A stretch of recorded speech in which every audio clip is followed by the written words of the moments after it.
Welcome to What is Going Om for new thought from the edge of Om.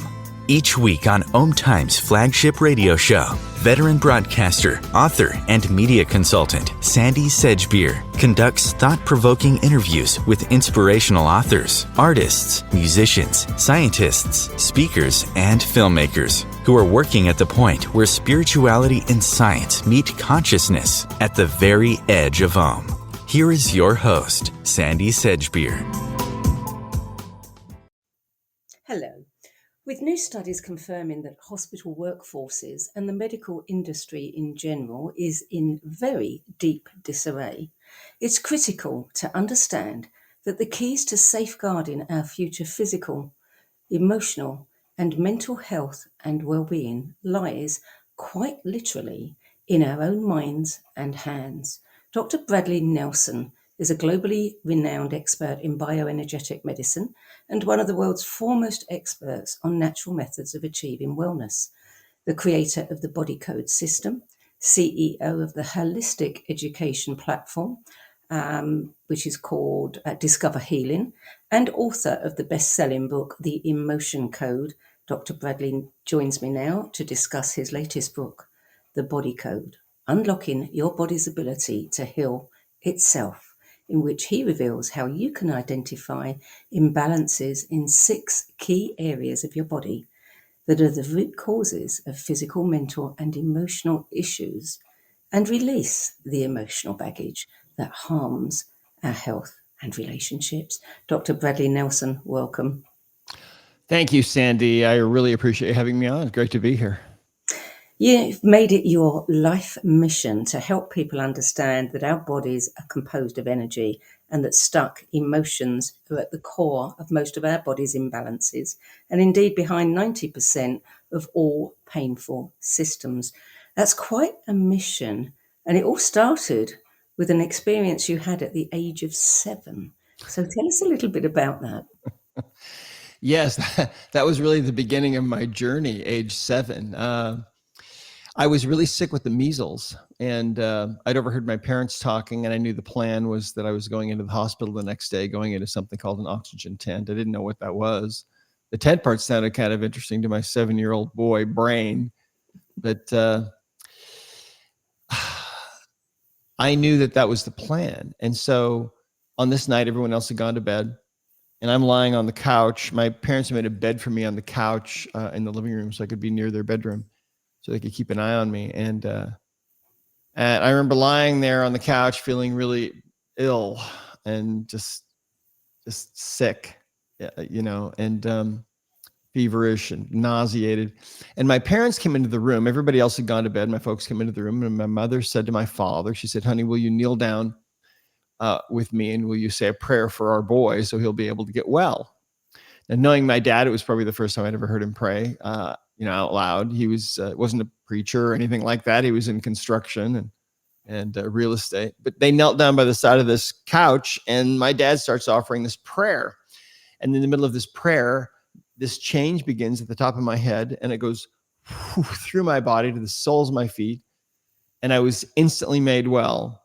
And you can't forget this kind of thing because it's so crazy and so impossible and so bizarre and so singular. I've talked to other people who have been healed of something like this instantaneously. And we all agree, you don't ever forget it. It's like it's seared into every particle of your being. And so I held my tongue till my dad was done praying. I didn't want to interrupt him. And when he was done, I said, I'm better. And they said, okay, that's fine. Go back to sleep. Tomorrow you're going in the oxygen tent. But the next day, sure enough, proved that I was completely well, totally healed. So that taught me 2 things. It taught me that there's a higher power that we can draw upon for help. And it also taught me that healing doesn't have to take a long time. It can happen instantaneously because I've experienced it. It happened to me. Well, so then about 7 years later, I ended up with kidney disease.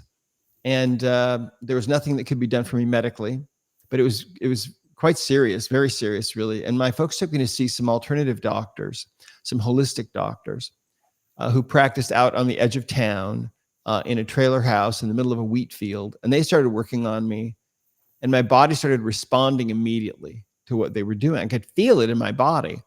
I could feel the energy flowing back into me. And within a few weeks, the crippling pains that I would have were completely gone. And my folks took me back to the hospital and ran all the tests again. And as I recall, they ran the tests twice and proved that I was completely healed. So I decided at that point, that's what I want to do with my life. I want to become a doctor like these people that are practicing out on the edge of town. And if I needed to practice out on the edge of town in a trailer house in the middle of a wheat field, that to me at 13, that seemed to be the natural habitat of doctors that knew what they were doing, right? Did your parents, just accept this, and did they think that they had a very special son? No, I mean, no. They. My parents loved me very much and were always very, very positive in all their interactions with me. But no, I was just a normal kid, in a normal family. There were, I had 2 brothers and 2 sisters, and but it was just, it was just an interesting thing. My mother was very open to alternatives. In fact, she was considered a health nut back when, if you took vitamins, you were actually considered a little bit out of your mind. Yes. If those of us that are old enough, we remember those days, and it wasn't really that long ago, at least to us. And so, so she was the one that I think she had an enormous influence on my life. My father had a different kind of influence on me. He was very entrepreneurial and had his own business. He served in World War II in India. And when he got back from that, he decided he was never going to work for anybody else ever again. He was just going to be his own man. And so he did. And so, so I got involved in computers all of a sudden. I was going to school in 1980 in Hawaii, and I needed one more class to round out my schedule. So I took a class on computer programming, and that just completely took over my life. And I became a computer programmer.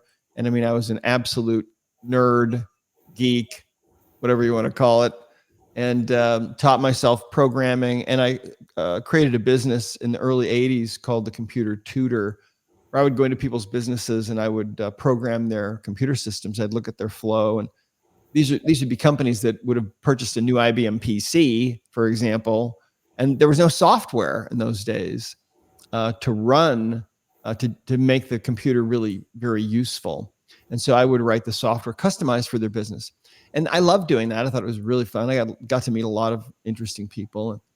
So, so what happened was I decided I was going to stay in that, and I was actually going to get my MBA, my master's in business administration. And I was 6 months away from going into that program at Brigham Young University in Hawaii.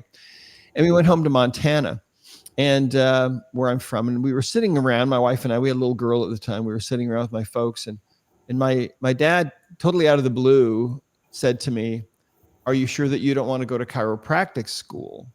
It seems like a great career, and you've always wanted to do that."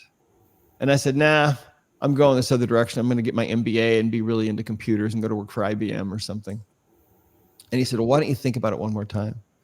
And those words were the most important words that I think anybody ever spoke to me, because I was susceptible, and I love my dad, and he was very wise. And so, so I said, "Well, all right, I will." And so I thought about it one more time. My wife and I made up a pro and con list, going into the healing arts on one side, getting the MBA, going to work for IBM or some big company on the other. And they were both long lists, both very compelling futures to me. And so I went from a point of having everything figured out to a point of not really knowing what to do anymore. And, but having learned at a younger age that you can ask for help from a higher power, I got on my knees that night and I prayed about it, and I asked God to help me to know which way to go. And because I all of a sudden felt like I was in the middle of the fence, I could go either way. And so I was just asking for some kind of input, and guidance. So that night, I was awakened 3 different times. And each time that I would wake up, my mind would be full of all these happy warm, fuzzy thoughts about how great it is to be able to help people naturally and help people to heal and serve people. And I would think, well, yeah, but that's true. But the new IBM PC is a 4 megahertz processor, or something like that. And I'd go fall back asleep. That happened 3 times that night. So I still don't know what to do the next day. So the next night I get on my knees again and I pray and ask the same question. And on the second night, I had this experience where I was awakened again 3 times, but each time that I was awakened, the thoughts were exponentially more powerful than the time before, such that on the second night, on the third time that I was awakened in the middle of the night, I mean, the thoughts of service to mankind and humanity and the whole entire world were just absolutely overwhelming. And at that moment that I'm feeling that, I heard a voice that spoke to me as clearly as I'm speaking to you right now. And it said, "This is a sacred calling." And I thought, okay, I get it. And so I went to chiropractic school. And I tried to be really open when I was in school, because the people that had saved my life from kidney disease, I can remember lying on my back on their treatment table and looking up at them and saying, "When I grow up, I want to do what you're doing." And they were very discouraging. They said to me, "No, you don't. No, you don't. If you go to chiropractic school or some school of natural healing, they'll fill your head so full of fixed ideas, you won't be able to even think when you get out. You'll be like a zombie." And I really took that to heart. So when I went to chiropractic school, I was very open, very, very open to anything that might work. And I stayed that way. When I got out of practice, I was just looking for anything that I could find that would help my patients. And the things that worked, I kept, and the things that didn't work, I didn't keep. But one of the things that was pivotal that happened to me was when I was in chiropractic school one day, my neurology instructor was at the blackboard explaining the brain and talking about the brain and talking about how the brain was a computer. And at the time, I was putting myself through school partly by programming the admissions office computers that they were using at the school that I was going to. And so my classmates often claimed that I changed my grades, but I actually never did. But I remember sitting there thinking about the brain as a computer, and I started pondering about how the information must be in the brain about what's really wrong with people. And I started thinking, wow, the brain is a computer. I wonder if we'll ever have the technology to be able to access the information that's in the brain computer, because we could use that information to find out what's really wrong with people. What a game changer that would be. What an incredible tool that would be to help our patients get well. And I thought, well, boy, that would be super advanced technology. Maybe in 100 years, but probably more like 200 or 300 years, maybe we'll have that technology. And so I just put the idea out of my mind. Little did I know that I would spend the rest of my professional career figuring out exactly how to do just that, to communicate with that that computer. When did you make the connection between emotions and, the physical expression of something being amiss? Well, it was a gradual process. First of all, in the beginning, I had people coming to see me with all kinds of physical pain in joints, pain in different parts of the body, pain in the neck, pain in the back, elbow pain, knee pain, and so on. And so I was working a lot with the joints of the body. Well, the muscles connect to the joints. And so I began to figure out that the muscles were imbalanced, that were creating these symptoms that people were suffering from. And then as I delved further into this, there was research that had been done by a guy, and I can't remember his name now, but up in the Pacific Northwest somewhere. He's been dead for a long, long time now. But he made connections between the muscles and the organs and the glands of the body. And so I began to explore that and to experiment with that. And what I found was that if somebody, for example, had pain in their right knee, that would always seem to be related to an imbalance of the gallbladder. And if I took a magnet and I swiped a few times down a person's back with an intention to turn their gallbladder back on again, to reset that circuit, all of a sudden that muscle would also turn on and their knee pain would be usually gone immediately, instantly, right? And I figured out that this same kind of interaction was occurring with all the organs and some of the glands as well.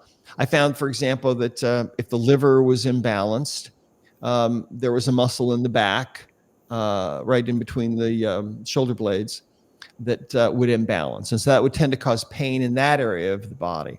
And these connections between the muscles and the organs and the glands, this understanding goes back thousands of years, really, to 5-element theory and acupuncture and so on. But I was kind of rediscovering all of this stuff for myself. But there's really nothing new under the sun. And so that was tremendously powerful, because I found that if a patient had pain in a certain area, there would usually be an imbalance in an organ or a gland that was contributing to a muscle imbalance in that area. And if I fix the organ or the gland by swiping a few times with a magnet down their back, I could turn that organ or gland on, and that would turn on the muscle. And so then the pain would immediately be gone or diminished. But then what I found was that sometimes I would turn an organ or a gland back on, and it wouldn't stay. It would be like if you've ever had a breaker or a fuse at your house, and you turn. I have a fuse like that right now at our pool, where I'll turn the fuse on and the pump will start, and then the fuse will blow. Yeah. And I'll have to keep resetting it. And I found that same exact thing going on with human beings, that I'd reset an organ or a gland and then the fuse would blow. And I was trying to figure out what was causing that. And then, when the student's ready, the teacher appears, and I began to think back on some of the things that I had learned earlier about emotions. And I began to play with that a little bit. And there were some things that came to light for me about that during those times, things that had been known about in ancient times about emotions. And so I began to investigate this connection between the emotions and the organs and the glands. And what I found was that in ancient times, they believed, at least in the Chinese medicine and so on, they believed that emotions were produced by the organs and the glands in the body. And at some point, hundreds of years ago, there was somebody who came along and said, no, it's the heart that produces all the emotions. But I believe that anciently they were right, that the organs and the glands produce different emotions. And so I was able to come up with a chart that looks like this. And on the left column, you see we've got various different organs and things. And then we have the emotions listed in 2 columns here. There's 60 emotions here. And what I began to find was that if I had an organ or a gland in someone's body that wouldn't stay turned on, if I asked the subconscious mind, the computer, using muscle testing or leg length testing or some method of testing, if there was something emotional that was short-circuiting this organ, the answer was always yes. And so I could find, using this chart, I was able to find the emotion and then release that energy. And then I found that I could turn organs and glands on and keep them on. And so that was a huge, huge breakthrough. Well, as time went on, I began to learn more and more about emotions. And essentially what happens to us is, if you think about it, we're all beings of pure energy. The body itself is energy. I mean, if you take your hand and you magnify it under a big enough microscope and you zoom in past the level of the cells and past the organelles that make up the cells and past the molecules and the level of the DNA down to a single individual atom, if you look inside the atom, you see there's really nothing in there. The next atom's a long distance away. And the atom consists of just energies that are zipping around at the speed of light and vibrating at different rates. And so that's really what we are.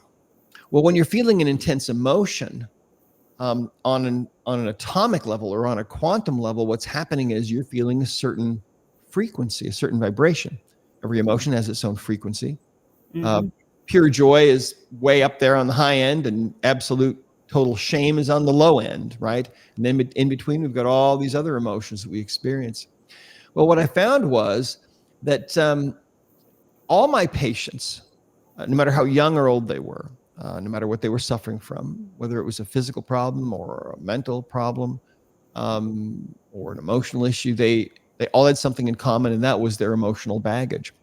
And so from the beginning of just finding out that I could find emotions that were short-circuiting organs and glands, it led to this understanding that emotional baggage, or in other words, the energy of these emotional experiences that had become trapped and had been left behind after the bully moved away, or the divorce was finalized, or whatever event it was, those energies were still in the body. And I found that by releasing those, all kinds of things would get better. And I found that emotional baggage was the single biggest underlying cause, really, of all of these things. I mean, everything from asthma to infertility to digestive disorders, always an emotional component. Every disease process that I saw and that I have seen for 35 years, every disease process has an emotional component. There's emotional baggage, if you will, behind every disease we suffer from, not to mention things like depression and anxiety and phobias and panic attacks and PTSD and eating disorders and self-sabotage of all kinds. All of these things are caused wholly or in part by trapped emotions. And Yes. that's why I left practice in 2004 and I wrote this book, The Emotion Code. This knowledge had to go out to the world. It wasn't just for me. It had to go out to the whole world. And so that's what trapped emotions, that's what I call them, trapped emotions, these energies. That's what I call them. Literally, it's our emotional baggage. And the beauty of it is, with the emotion code, it's easy to find emotional energies that are trapped in your body, and it's easy to get rid of them. It's a very fast process, and yet it can be life-changing in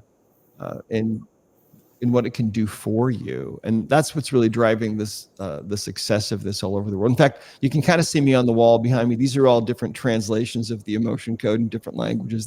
My publisher sends me these. I never know what to do with them, so I started putting them on the wall. It's interesting that it's not just the emotion from an event that we found unpleasant or painful. It's the thought that we have about the emotion as well. Because, I mean, as a child, we will often interpret things that are going on in our environment according to whatever. And then we have an emotion about that stays trapped in the body, but we never recognize it because that thought is long gone. Right. Oh, yeah, absolutely. I mean, a lot of the emotional baggage that we have is from things we don't even remember, events we don't even recall. Yes.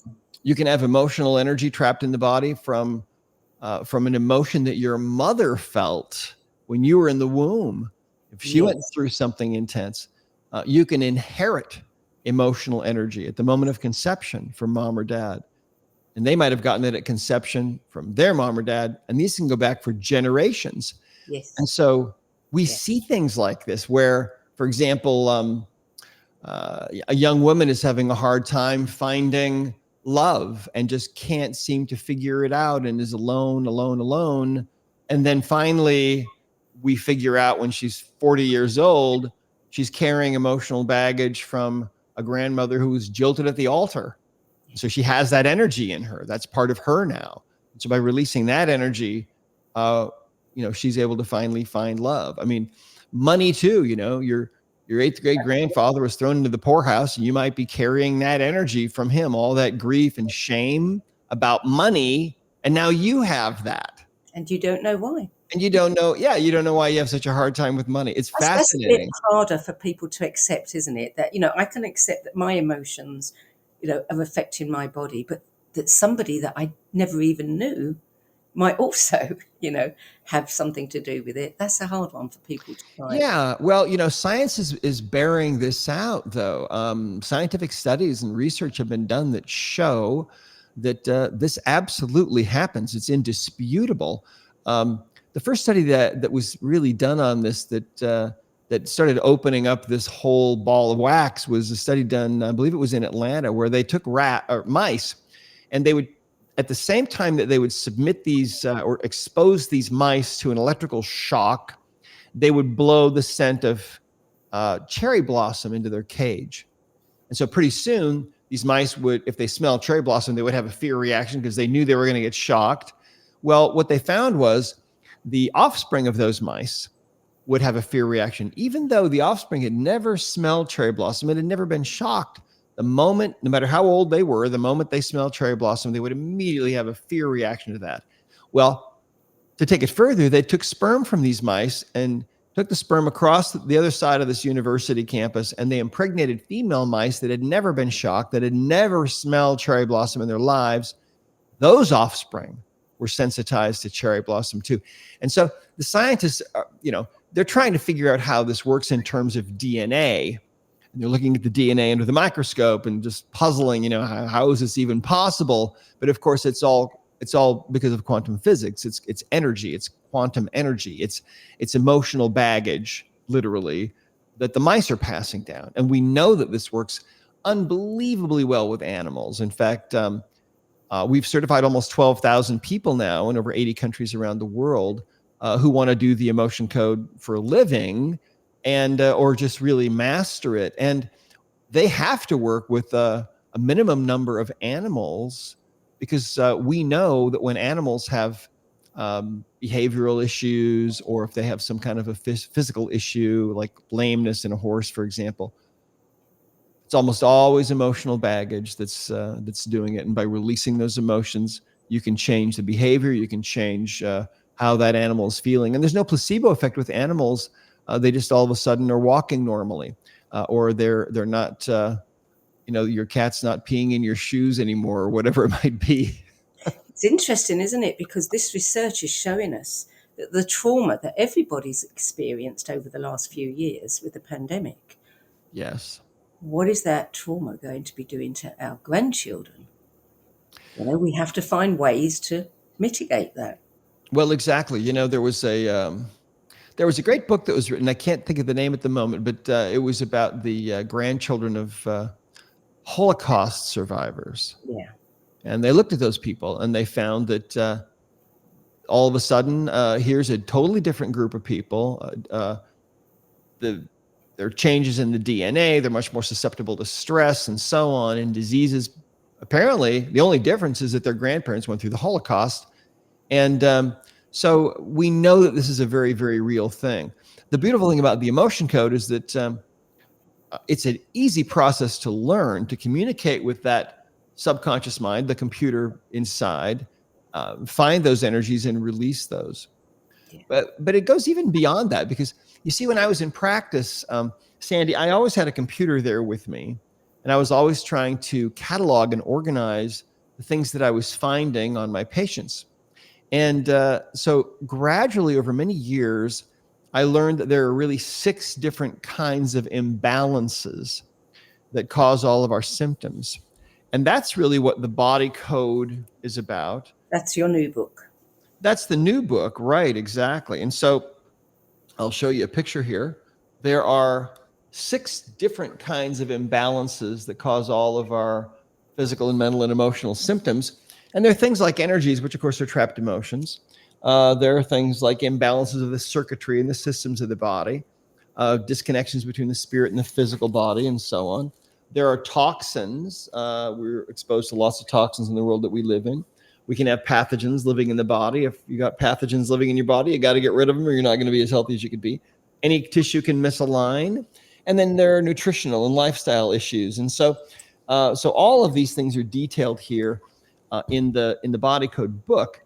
And essentially what I found was that I could communicate with this computer that was within my patients. In fact, I remember one day a woman came in to see me who was dealing with a lot of difficult things. And I said to her at one point, I'm basically clueless about what's wrong with you. And her eyes got really big and she looked really shocked. And I said, but wait, I said, it's okay. I said, within you, you have this computer, the subconscious mind, we call it. And it knows exactly, with a perfect understanding, what the list of things is that needs to be done for you to be able to get well. And I said, I know how to talk to that computer, so don't worry, you can get well. And get well, she did, and many others. During the last 10 years that I was in practice, most of the people that I saw had been told there was really no hope for them at all in Western medicine. They were people that had been told they'd never get well, and yet they did get well. Yeah. Yes. Yeah. And see, what I've come to understand that's so fascinating, Sandy, is that this computer that is within us, it's unlike any other computer that we have ever been exposed to.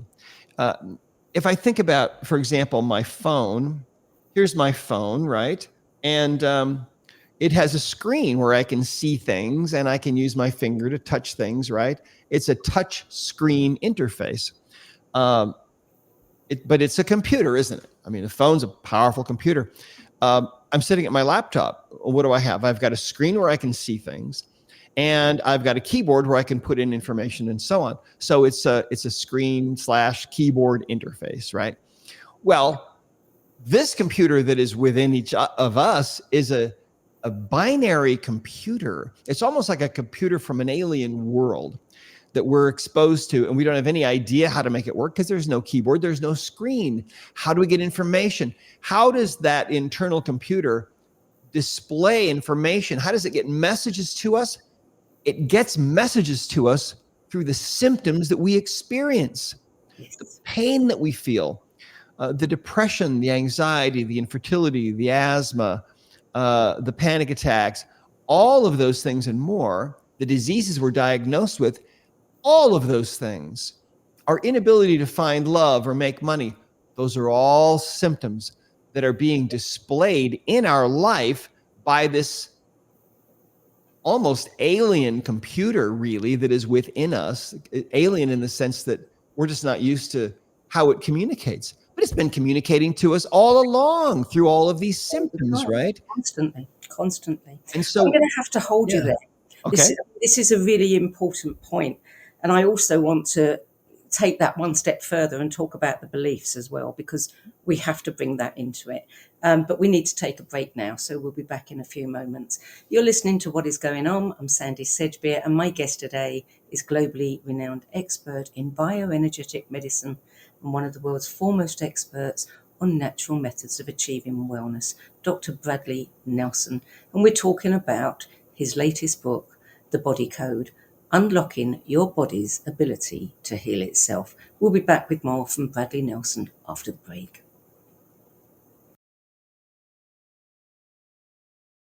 Om Times TV.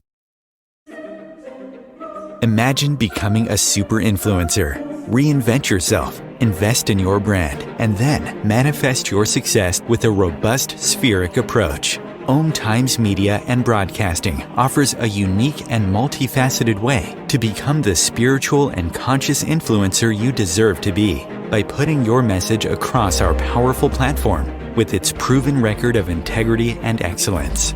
Through our produced shows, Om Times offers the opportunity to become a social media TV personality, a radio show host, an Om Times magazine columnist, and a syndicated podcaster, all in one shot.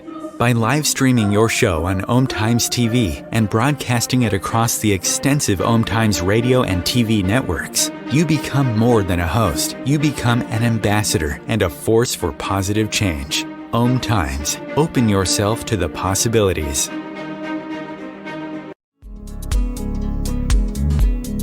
Hello, I'm Sandy Sedgbeer, host of Om Times' flagship radio show, What is Going On? And as an author, editor and 13 times book judge who's read thousands of books and interviewed hundreds of authors, I'm constantly asked what's really worth reading and what's not.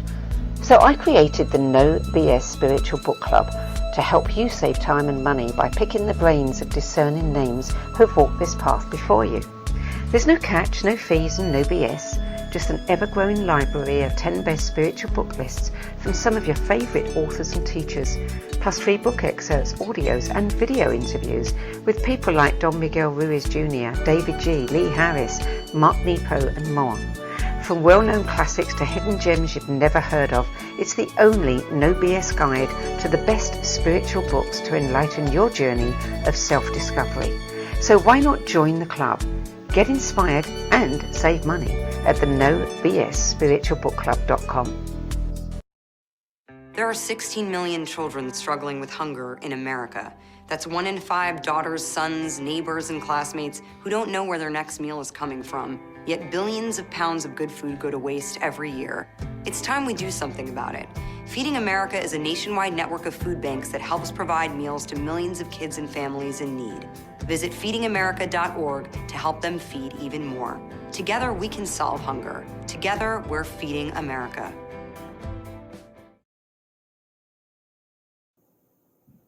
Welcome back. Dr. Bradley Nelson. The thing that fascinates me most about your work and your books is it's not just that you are helping people find ways to heal themselves, but you're also helping people begin to understand that they have so much more inside them than they ever imagined. And if they can heal an emotion or a pain, what else are they capable of?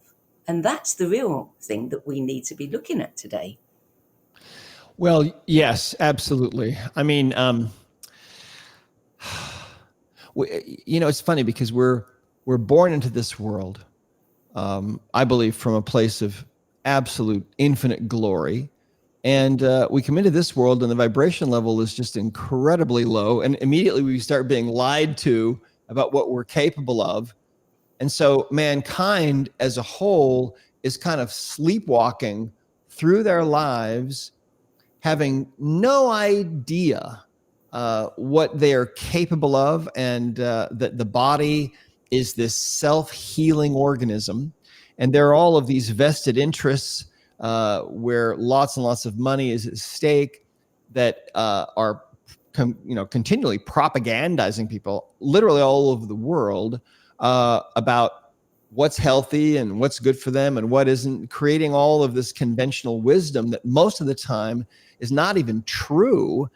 And it's an amazing time. However, the good news is that the consciousness level of the world is expanding like a balloon every day. It's getting a little bigger, a little bigger, a little bigger. And Sandy, I don't think it's ever going to go back.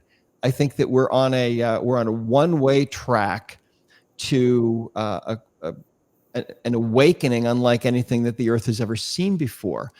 And so, obviously, it's a painful thing. I mean, labor is a painful thing. The earth is in labor, as I see it, trying to bring forth this new world.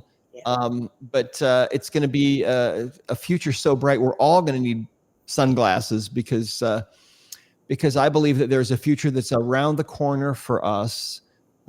There is an effectual struggle that is still going to have to be made, and it's I'm sure it's going to be difficult. But as we get through that, just like getting through labor, on the other side, there's a whole nother world that is awaiting us, and it's going to be amazing. And I believe that these healing tools, the emotion code and the body code, are the healing tools of this next millennium that is coming. Because as part of the expansion of that consciousness, what comes along with that is this understanding of what we're capable of, that our bodies are self-healing, that the secret to health and longevity is finding the imbalances that are going on within us and nipping those in the bud so that our bodies can function at their utmost. And, luckily Western medicine is around, and it will probably be around for a long time, because sometimes we need surgery and sometimes we need a drug. But the vast majority of the time, we don't need a drug or surgery.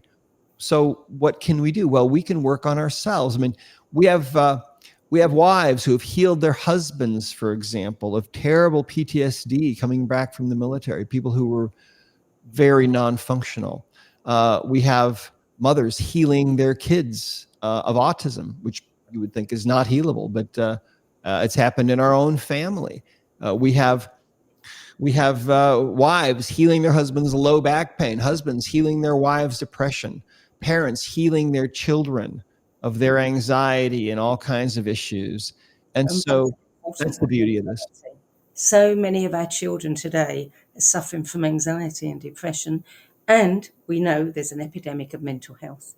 To be able, instead of giving people drugs, to be able to take them to a practitioner who can deal with some of those thoughts, some of those emotions that are creating those blockages for them. That's a game changer.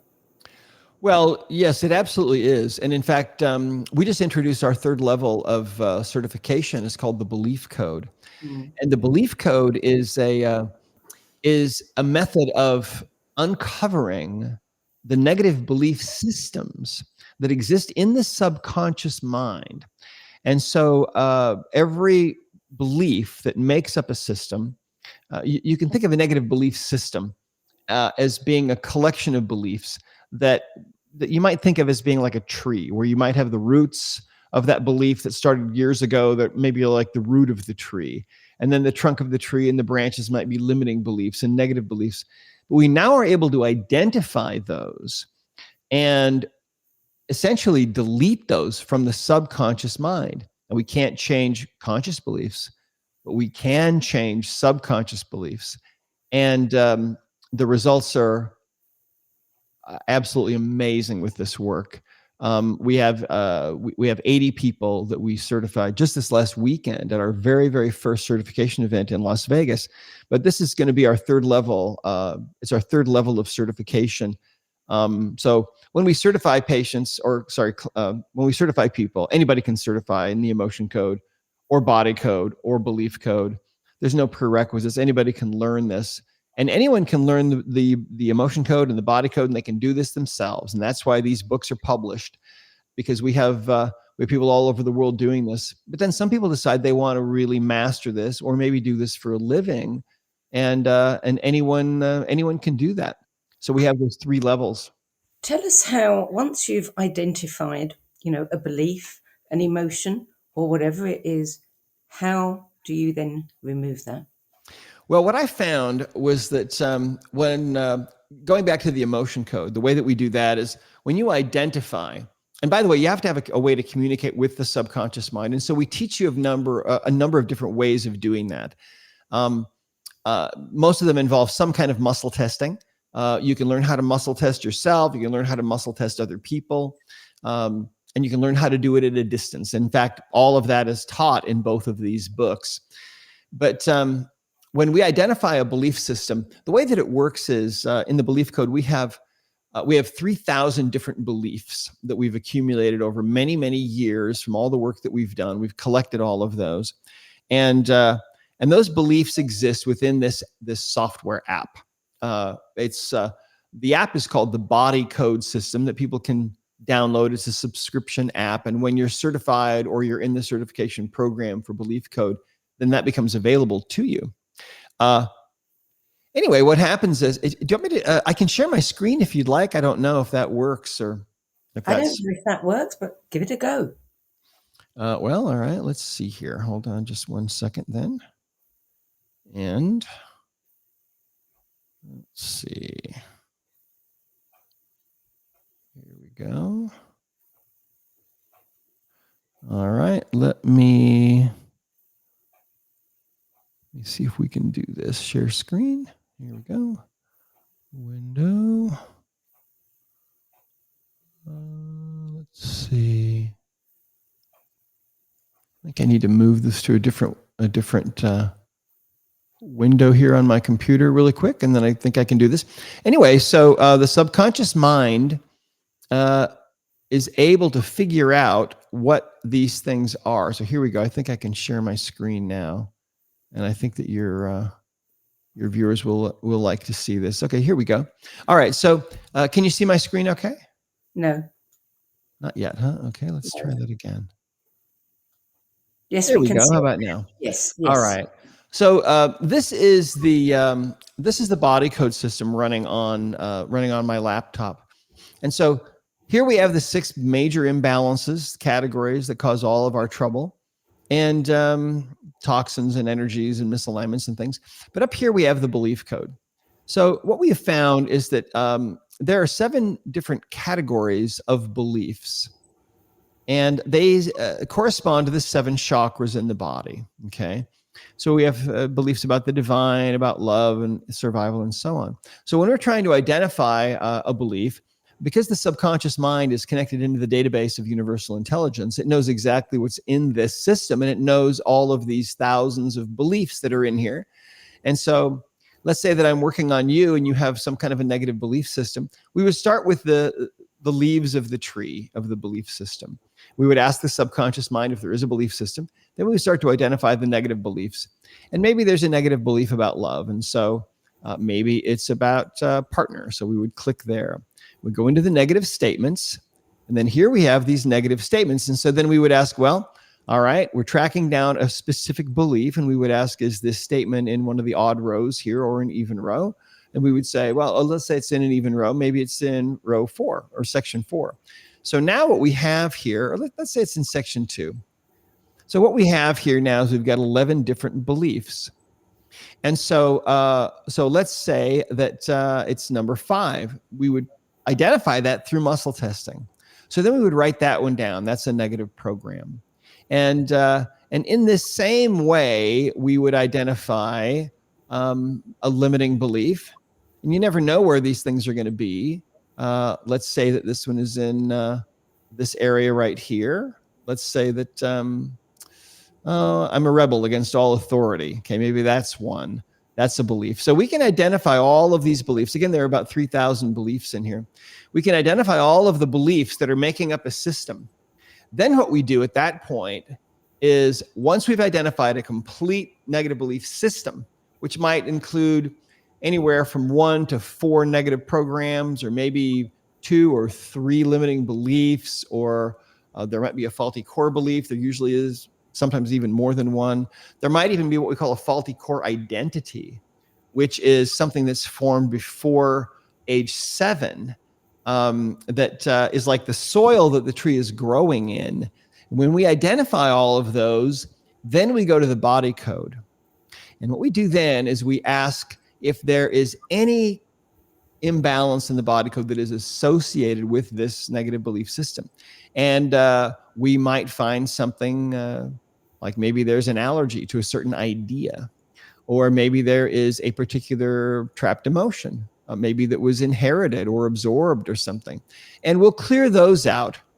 And once we clear those out, then we can come back to the belief system. And then we start releasing those beliefs and cutting the tree down and eliminating those. We start at the top and go all the way down to the bottom and release the whole thing. Then what we do is we ask if the subconscious mind needs any kind of a positive belief to be put in. And sometimes it does. And so, for example, we have thousands of positive statements as well. And so maybe it's I am safe. And so we'll put that into the subconscious mind. We release these by swiping over the governing meridian. And we also put new ones in the same way. And so that's essentially how the belief code works. But it's astonishing how powerful this can be, and the changes that it can make to people can. I've seen people completely change overnight, 180 degrees in how they were behaving before. I've seen it, and it's really wild. But we're super excited about this. This is really the next level for us. So it's emotion code. That also we have what we think are positive beliefs. You know, I heard myself once say something to someone along the lines of, well, I'm a survivor. And then it suddenly hit me.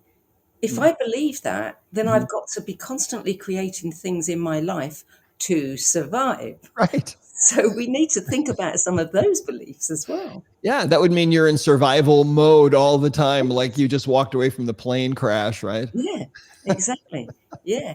You say that only subconscious beliefs that are incongruent with conscious beliefs can be changed energetically. Explain that to me. Yeah, well, I mean, if you think about it, if you if you believe that the sky is blue most of the time, that's not a belief that can be changed. You can only change beliefs in the subconscious mind that are incongruent. So the whole idea there, really, if you think about it, is that if you think of the conscious mind, if this hand of mine represents the conscious mind and this hand represents the subconscious mind, to really create the life that you want, you've got to get those two on board with each other. You've got to get them into alignment. And so if consciously you have a desire to go a certain direction, or you have a belief that you're proceeding upwards in your path, but meanwhile the subconscious mind is diametrically opposed to that belief, it's not going to work out. For example, if you have a conscious goal to be wealthy, which is fine, but your subconscious mind is not okay with that because it doesn't believe you deserve wealth, and the subconscious mind has made conclusions. The subconscious mind, it's kind of like a black box that it doesn't really make judgments about anything. It just makes conclusions. And so, for example, if you were told as a child, you'll never amount to anything, pretty soon the subconscious mind decides, okay, well, we're never going to amount to anything. So if you got that in the subconscious, then that's going to be fighting against all of your efforts to amount to anything later. And you may consciously, with all of your heart, want to find love or make more money or be successful or contribute to the world. But if your subconscious mind is opposed to that, it is the vast, vast bulk of your intelligence. And so ultimately that's the direction you're going to go. It's going to drag you along with it. So yeah, it's a fascinating thing. But when we work with somebody using the belief code and we get rid of a faulty core belief, we liken it to actually installing a new operating system in a computer, where we're not just making a tweak, we're actually putting in a whole new operating system, and it can radically change. And Reprogramming. And it can be extremely noticeable to other people. Wow, I can't believe so-and-so is so different. He's never been so happy. He's never been so talkative. What did you guys do? Things like that happen. It's really fun. If people buy the books and want to do this on themselves, can they have access to the app? Yeah, everyone can get access. Anybody can get access to the app, the Body Code System app right now. Absolutely. However, the belief code, you have to really be trained to know what you're doing with the belief code. And so it's a certification level. Anybody can buy the emotion code. All the information's in here, and you can use this all you want. And we highly recommend and urge that you do. If you want to get certified and get really good at it, then that's available for you, but you can use it all you want. The body code, same thing. Anybody can use the body code. Anybody can learn it. The information's all in the book, and they can buy they can get the subscription for the body code system, and they can use it all that they want. The belief code, however, is a little bit of a different animal because we're working on the deep subconscious, and so we require people to have. We only allow people who have been certified in emotion code and then in body code, which is level 2, to move on to that level of certification. We're going to be launching that certification level, by the way, on the 14th of November this year. So it's going to be available as an online certification people can do wherever they are in the world. That's how the emotion code and the body code are too. Those certification levels are done online. They do the belief system certification without doing the previous ones, No, because you have to be a master really at using the body code and the emotion code. You've got to really know what you're doing. You have a number of free resources on your website. Tell our viewers what they can access there. Yeah, absolutely. Well, we have a map of practitioners around the world. So if you're looking for somebody to work with you, this work is energy medicine. It's quantum physics put into practice. Energy medicine at its purest. Remember, Albert Einstein said the future medicine will be the medicine of frequencies, right? And he was absolutely right. And that's what this is. So you can find somebody on that global map at our website, discoverhealing.com. you can find somebody that can work with you, and they might be on the other side of the planet, and that's totally okay. It works just as well at a distance as it does live and in person. We have information about certification there, and we have videos you can watch. We have thousands of testimonials that you can read from people from all over the world. We also have events that you can look up there to see where we're going to be appearing next. And we tend to get around. I'll be doing events in Florida very soon here, the first weekend in November. Then I'll be speaking at the Flow Summit in Basel, Switzerland the following weekend. And then the next weekend in November, I will be in, where will I be? I'll be in Taipei in Taiwan. And then then we're putting together an event probably for, I think, about the 2nd of December in Tokyo. And then I'll be back home again finally for Christmas. Good. Well, we're just about out of time now, but I want to thank you very much for joining us today and for your books. I mean, they are incredibly helpful to people. So thank you for that. Well, thank you, Sandy, and thank you for having me on. I really appreciate the time. You're welcome. So the Body Code, Unlocking Your Body's Ability to Heal Itself, and the updated version of the Emotion Code, How to Release Your Trapped Emotions for Abundant Health, Love and Happiness, published by St. Martin's Essentials. And for more information about Dr. Bradley Nelson's certification programs, visit discoverhealing.com. And if you want to know more about him personally, hop over to drbradleynelson.com and learn all about him. That's it for this week. I'm Sandy Sedgbeer. I'll be back at the same time next week with another edition of What is Going On. Till then, it's goodbye from me, and thank you again to Dr. Bradley Nelson.